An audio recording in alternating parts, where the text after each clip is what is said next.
y'all, Farmer Dre back at it. I want to thank everybody for stopping by. If you guys haven't already, go ahead and hit that subscribe button. I'm trying to hit 10,000 subscribers by the end of the year.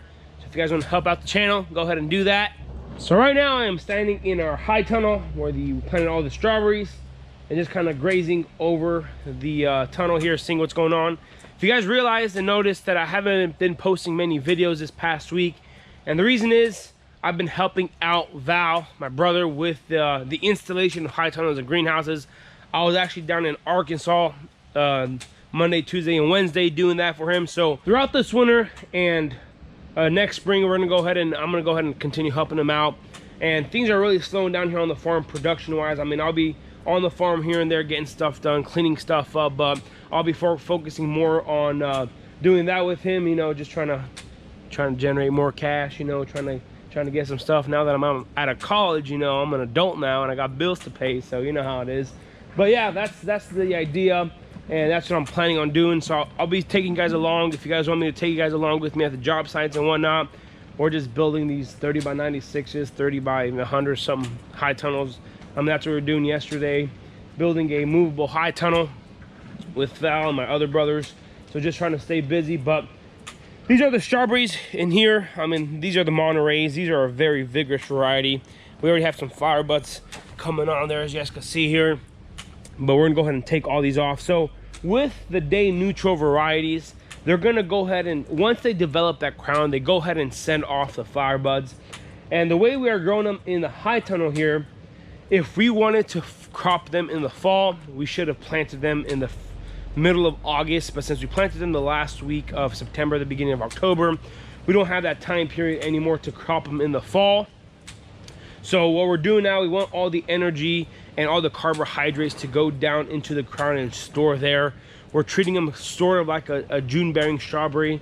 So every single flower bud that is starting to pop out, we go ahead and pinch it off, and we do not let that crown develop, so that whenever the cold comes and the winter comes, and we go ahead and throw the row cover in here and close up in here, so that we can go ahead and crop them a lot earlier in the spring. And once the temperatures rise up in the spring, then we will be able to, you know, let them, once the plants are fully developed and growing, we go ahead and let them flower and do all that good stuff. But over here, this first up to here, I believe, yeah, so up to here, these are all Rocco early variety, and the rest of them in here are Chandler. So I mean, as you can tell here, they're growing. I mean, that's the only thing we can be doing is keeping them fertilized, keeping them watered, and make sure everything is going nice so they go ahead and start growing, so that we go ahead and see a crop. I'm probably gonna go ahead and show you guys the field strawberries. I mean, they've been growing. Some of the strawberries already at dinner plate size. I mean, they just been growing like crazy. I mean, you give a plant plenty of fertilizer and water, it's gonna grow. So I'm really excited about that. But today we're gonna go ahead and clean out our first high tunnel of tomatoes. The season's kind of done for. I mean, the frost hasn't come yet. Production really decreased, but we're not really selling that many tomatoes this time of year. So we're gonna go ahead and clean that out and probably seed our cover crop in. So like I mentioned in the last video, we did really good in here this past season. I mean, we did better than last year production wise. We still haven't hit that 30 pounds per plant mark. And now that I'm looking back, I think the reason is, I mean, we got hit by botrytis early on, and that kind of took a toll on the plants just a little bit. And another thing that I realized that I didn't do this year, but I did last year, as you guys remember last year, I laid that white plastic in between each row here, and that allowed more photosynthesis. Whenever the light came down, it projected more light inside the plant, and the plant produced more photosynthesis, which created more carbohydrates, and then it's stored. It's a long process, but the more white you could have inside a high tunnel, the better production is. I mean, just the plants are just enjoying it. There's more light available to the plants. So I believe in here, I calculated this the other day. I'm gonna make a video about it, but I think we produced, sneak peek here, around 26 pounds per plant, I think. Gotta double check my numbers. So I mean, not too bad. We still didn't hit that 30 pounds of plant mark, but we're slowly getting there. Last year I did 23, this year close to 26. So yeah, slowly and surely. But today's plan, there's a few coming on here. Like I said, we're not really doing much with tomatoes this time of year. So I got Mo out there, he's picking off all the green and red ones. We're gonna go ahead and try to sell those and just do that. But overall, it's time to clean her up and start sowing in that cover crop.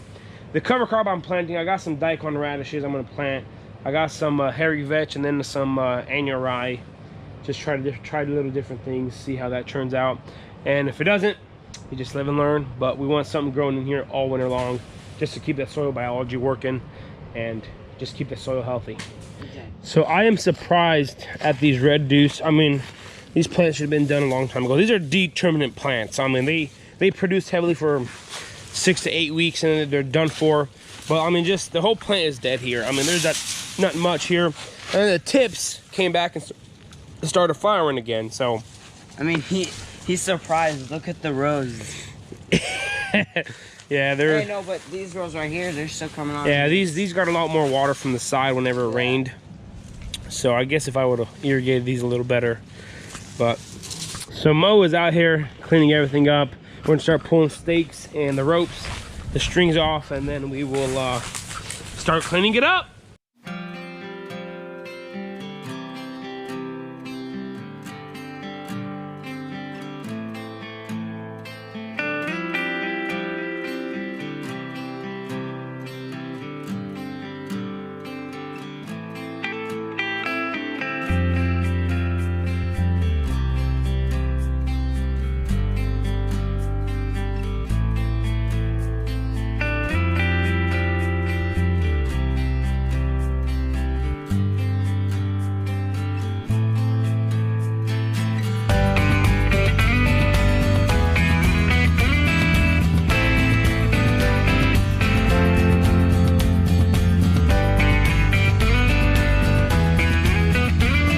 Alrighty, so we got all of the tomato plants pulled in the center, and I was having a really hard time pulling out the T-post since I haven't irrigated here in over a month. I mean, it's so super dry in here, and it's really hard pulling them up. So I went ahead and turned on the irrigation here, the drip irrigation, just trying to soften up that soil to make it easier to pull out the T-post by hand. I know we could pull them out with the skid steer here, but I'd rather not bring the skid steer in here too often, just for the compaction levels underneath in the subsoil. But yeah, I'm gonna still need to use a skid steer in here to take all this mess out here. But yep, trying to soften up that soil to get the T-post out of here. Then we're gonna go roll up this fabric and pretty much be done for. So yeah, now it's just a waiting process. We gotta go ahead and till my mom's garlic patch there, so we'll go ahead and start planting garlic for the next year. So yeah, let's get to it.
Alrighty, so now we are blowing all of this material and stuff out, and I know some people are going to ask, why don't you just let that sit in the soil and compost?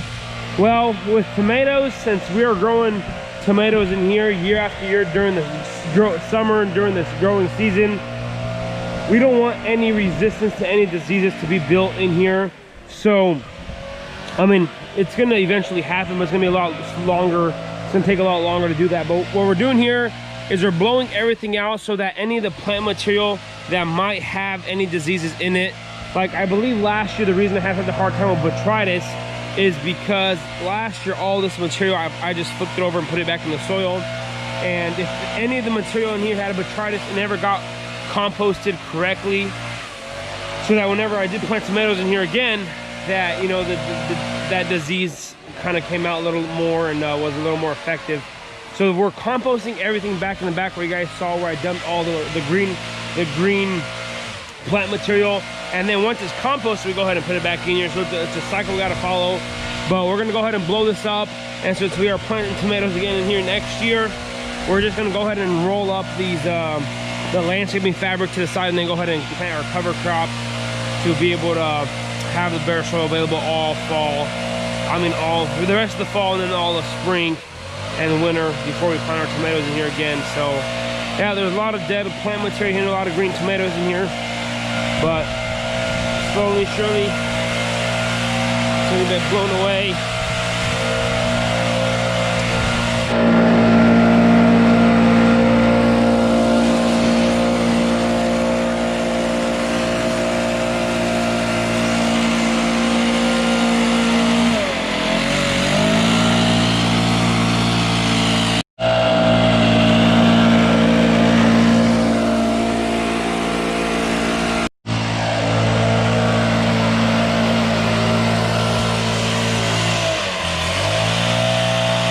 Alrighty, so the entire tunnel is pretty much clean now.